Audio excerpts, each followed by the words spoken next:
ময়মনসিংহ নগরীর যে গাঙ্গিনাপাড় মোড় আছে এই মোড়েই একজন চোরকে জনতা ধরছে এবং একজন মহিলার ব্যাগ থেকে যখন মোবাইলটি টেনে নিয়ে যায় তখন সাধারণ মানুষ এই চোরটিকে ধরছে এবং তারা কয়েকজন এবং উত্তম মাধ্যম কিছু দিছে, মারধর করা হয়েছে চোরটিকে এবং দেখতে পাচ্ছেন চোরকে ধরার সাথে সাথেই সাধারণ মানুষ উৎসুক জনতা ভিড় করছে।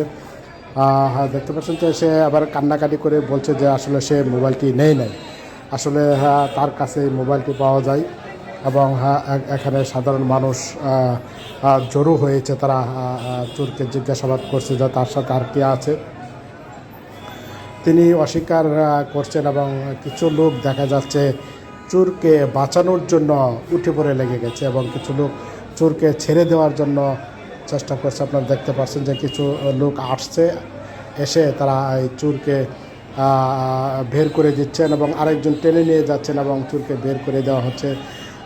মোবাইলটি পাওয়ার পর কয়েকজন জনতা এসে বলছে যে আসলে ছেড়ে দেওয়ার জন্য। দেখতে পাচ্ছেন যে আসলে তাকে ছেড়ে দিচ্ছে, এই যে তাকে পুলিশের সামনে দুইটা বাড়ি দিয়ে এই যে ছেড়ে দিচ্ছে।